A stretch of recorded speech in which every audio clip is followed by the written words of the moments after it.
Bienvenue dans cette nouvelle vidéo consacrée aux Sims et aujourd'hui on se retrouve dans une nouvelle vidéo qui sera consacrée à ma toute première construction digne de ce nom, puisqu'en fait en général je récupère des bâtiments que j'aime bien et je les modifie, alors que là je suis vraiment partie de A à Z.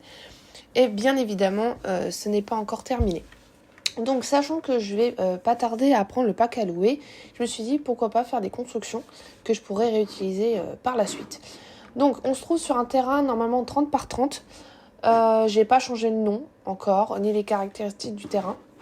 Mais par contre, il se découpe en plusieurs parties. Donc on a sur la droite un garage avec 3 box pour voitures. Et après, on a un lot donc, de 4 appartements qui sont sur 2 étages.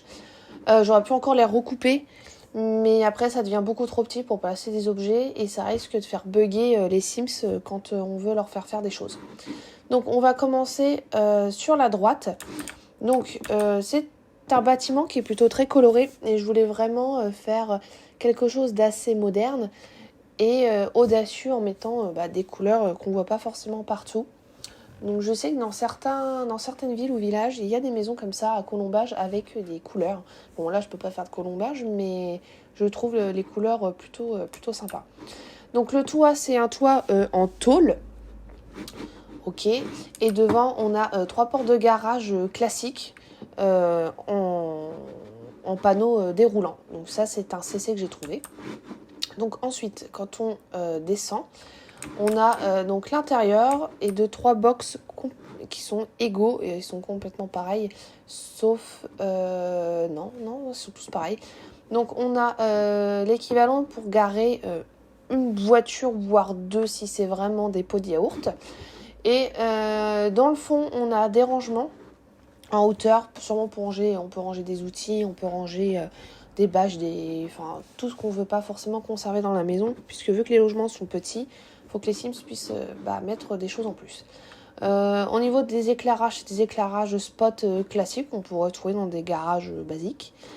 Et sur les étagères, sur les côtés, on a des étagères noires basiques où vous pouvez poser des produits, des choses comme ça. Ensuite, sur le sol, on est en béton. Les murs sont en béton, tout est bétonné. Il n'y a aucune fantaisie, enfin ça reste un garage. Je sais que dans la vraie vie, si on met par exemple du carrelage ou je ne sais quoi, tout finit de toute façon par être cassé. Donc j'ai voulu limiter les dégâts. Ensuite, au niveau des voitures, donc c'est que des CC. Donc là, nous avons une Audi A4 de 2010, si je ne me trompe pas, bleue. Et je l'ai mis dans une position où on a l'impression qu'elle va rentrer au garage. Ensuite, nous avons une 208. Les toutes dernières, ça c'est la version GT Line en rouge. Pareil, toutes les voitures, comme je disais, c'est du CC, donc elles existent en plusieurs coloris. Si jamais ça vous intéresse, n'hésitez pas à me laisser un message, je vous donnerai le lien du site qui répertorie plus de 110 pages de voitures. J'ai passé du temps pour choisir la voiture que je voulais. Et ensuite, là, on a une Fiat 500, la version Abarth, de couleur bordeaux, on va dire, bordeaux rouge. Ensuite, quand on regarde en face des garages, donc là on a tout bétonné, c'est pas fini, j'ai pas mis d'arbres, j'ai pas mis de déco, il n'y a pas de poubelle, il n'y a pas tout ça. Et je me suis rendu compte que malgré que ça soit une résidence où les logements sont faits de la même manière, une fois que les locataires viennent dedans, ils ont le droit d'avoir leur propre meuble. Donc du coup je vais changer un peu le style pour pas que ça soit exactement pareil. Voilà.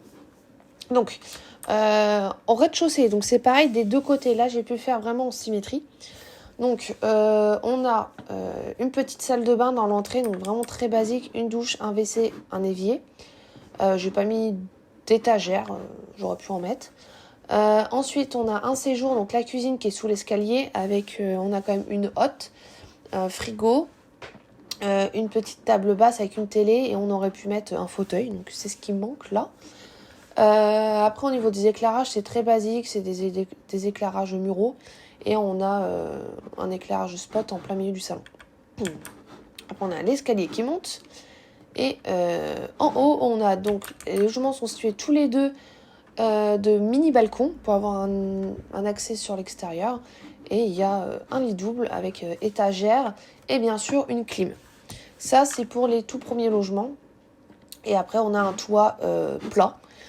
J'aurais bien aimé mettre je sais pas comment finir le toit encore. Faut que je regarde un peu sur internet ce qu'il existe en astuces. Ok, et ensuite, on a donc dans le fond 2 logements qui sont eux plus grands, dont un qui dispose d'un accès pour garer sa voiture. Donc là, c'est une Nissan Juke jaune. Et l'autre logement, en fait, on peut pas mettre de place de parking.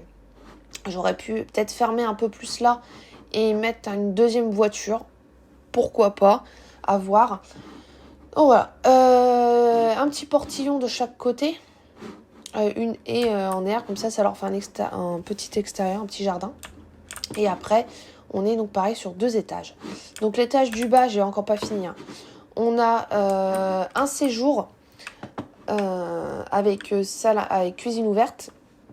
Et on a également une petite salle de bain basique, une chambre. Et après, on a l'escalier qui monte à l'étage. À savoir que j'ai voulu faire vraiment en symétrie, sauf que dès le début, j'ai pas mis l'escalier du même côté. Donc du coup, ça a décalé tous mes logements, enfin toutes mes pièces. Donc du coup, c'est pas forcément le même logement, mais ils ont à peu près les mêmes surfaces quand même. Ensuite, à l'étage, on a pareil, donc 2 balcons qui donnent vers l'extérieur. Et on a cette fois un palier, une salle de bain et une chambre en plus. Donc on peut loger vraiment jusqu'à 4 personnes sans problème. Ou faire la chambre des enfants en haut et en bas les parents. Donc ça, c'est à voir comment les Sims vont s'organiser quand je vais les mettre dedans. Et voilà, donc ça, c'est vraiment pour le bâtiment du fond. Et bien sûr, on n'a pas fini le toit. Voilà, donc dites-moi ce que vous en pensez. N'hésitez pas à me donner vos conseils. Ah oui, et j'ai mis des clims effectivement dehors. Donc il faudra que j'en mette aussi dans les logements du fond. Dites-moi ce que vous en pensez. Si vous avez des astuces ou quoi, je suis preneuse. Et nous, on se retrouve dans une prochaine vidéo. Déjà pour vous montrer la fin de la construction. Et puis pour faire du nouveau contenu. J'espère que cette vidéo vous aura plu. N'hésitez pas à liker, à commenter, à vous abonner si le contenu vous plaît. Et nous, on se retrouve dans une prochaine vidéo. À bientôt!